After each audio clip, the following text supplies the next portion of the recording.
This is episode number 864 on OpenAI's o3-mini.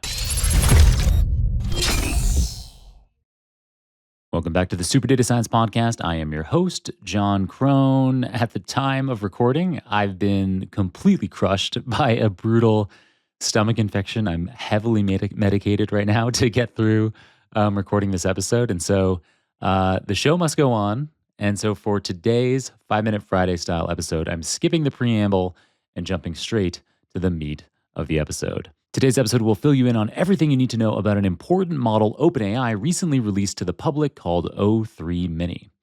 OpenAI's o3-mini is a reasoning model like DeepSeek's R1 model, which I detailed 2 weeks ago in episode number 860. And also, it's a reasoning model like the original, super famous reasoning model o1, which made a huge splash when it was released by OpenAI back in September, and which I covered back in episode number 820. As a quick recap, reasoning models like o1, R1, and now o3 work through problems step by step in the background before outputting a response to your query. Compared to models like GPT-4o and Claude 3.5 Sonnet that immediately begin streaming their outputs, reasoning models are far more effective at the same kind of tasks that you might tackle step by step with pencil and paper, such as math problems or challenging coding problems.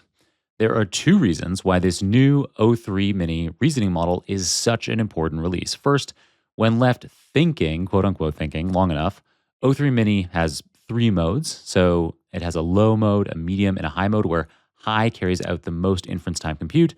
And when it's left thinking long enough in that o3-mini high mode, o3-mini achieves state-of-the-art performance relative to any other publicly available model on a number of key challenging benchmarks, including the AIM math benchmark, the Codeforce's coding benchmark, and the SWE-Bench verified benchmark that consists of challenging real-world software engineering problems. To be more explicit, this means that o3-mini high outperforms not only o1-mini, but also DeepSeek R1 and even OpenAI's much more expensive to run full-size o1 model. Which brings me to the second reason why o3-mini is such an important release. Because o3-mini is relatively small, it's way cheaper than o1 to run. While o1 costs $15 per million input tokens and $60 per million output tokens, o3-mini costs just 7% of that on both input and output. So you're getting comparable or even better performance on challenging benchmarks with o3-mini relative to o1 and much lower cost. And note that o3-mini is about twice the cost to run relative to R1, DeepSeek R1, on DeepSeek's cloud infrastructure in China. But if you want to run R1 with a US cloud provider, o3-mini actually costs about half as much to run. So to recap all that, the key points are that o3-mini provides state-of-the-art performance on complex tasks that require step-by-step reasoning, all at bargain prices compared to the first generation of reasoning models. So how can you access this powerful new o3-mini model? Free tier users of ChatGPT can get a taste of o3-mini by selecting Reason in the chat box when you make your query. And if you have a paid ChatGPT plan, such as ChatGPT Plus, Team, or Pro, you can access the o3-mini High model that spends the most time doing inference time computation, but also provides the state-of-the-art capabilities I've been touting throughout this episode. You can also use the ChatGPT API to embed o3-mini's reasoning capabilities into any application your heart desires. I've got a link to instructions on how to use the API in the show notes. Depending on your exact application, you can experiment to determine whether o3-mini low, medium, or high is ideal for your use case, noting that, of course, your compute time and financial costs will both go up if you opt for o3-mini medium, and even more so if you go for o3-mini high. Ultimately, this o3-mini release isn't as earth-shattering for me as the DeepSeek R1 release was a few weeks ago because of how R1 is provided open source, while o3-mini is completely proprietary. This means that you have even more flexibility with R1 to adapt it to your heart's content and to use it on whatever infrastructure you desire. But OpenAI does have another card up their sleeve that will presumably be released to the public soon, and that's quite exciting indeed. That's o3. So this whole episode, I've been talking about o3-mini, but they are about to release, presumably OpenAI are about to release the full-size o3 model, and that one, o3, has performance that absolutely crushes all other models available today, including DeepSeek R1 and, of course, its predecessor, the full-size OpenAI o1 model, on all the complex and important reasoning benchmarks. So if you actually watched the video version of today's episode, I've got some charts to show this big delta for O3 relative to all other existing models today. This includes on the math, on the AIM benchmark, which I mentioned earlier in this episode, but to go into a bit more detail, it stands for American Invitational Mathematics Examination, AIME. So yeah, on that benchmark, OpenAI O3 gets a score of 96.7, which is far better than DeepSeek R1, which came in at 79.8 and was the next closest model.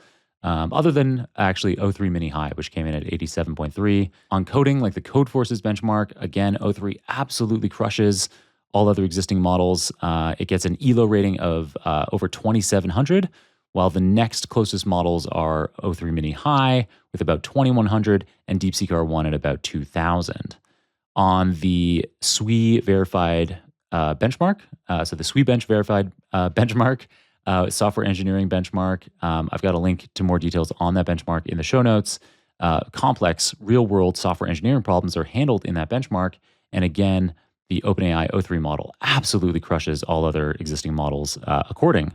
All of these things are not independently verified yet. These are all stats from OpenAI themselves, so maybe potentially a grain of salt there. But I think they've been pretty reliable with their historical releases on this kind of thing. And yeah, so on the SWE-Bench verified benchmark, again, OpenAI O3 gets almost 72, a score of almost 72, whereas the next best models, O3-mini high and DeepSeek R1 and O1, come in at 49. It's a huge delta that would be very noticeable in a real-world application. And then finally, there's a fourth and final benchmark here, which is related to just being able to answer natural language questions in English. So this is the graduate level Google Proof Q&A benchmark, GPQA. And on this GPQA benchmark, it's not as stark as on the math and programming benchmarks, but again, OpenAI O3 comes top with a score of almost 88, whereas the next best model is OpenAI O3-mini high at 80. So still a big delta, especially as you get closer and closer to 100. So yeah, exciting things to come. Another week, another major breakthrough in AI capabilities. I hope your brain is tingling with ideas for how you can streamline your own activities, as well as potentially build world-changing applications with increasingly powerful and exponentially less expensive AI models at your fingertips. If not, try chatting with an LLM to get some ideas. All right, that's it for today's episode. If you enjoyed it or know someone who might consider sharing this episode with them, leave a review of the show on your favorite podcasting platform. Tag me in a LinkedIn post with your thoughts. And if you aren't already, be sure to subscribe to the show. But most importantly, I just hope you'll keep on listening. Until next time, keep on rocking it out there. And I'm looking forward to enjoying another round of the Super Data Science Podcast with you very soon.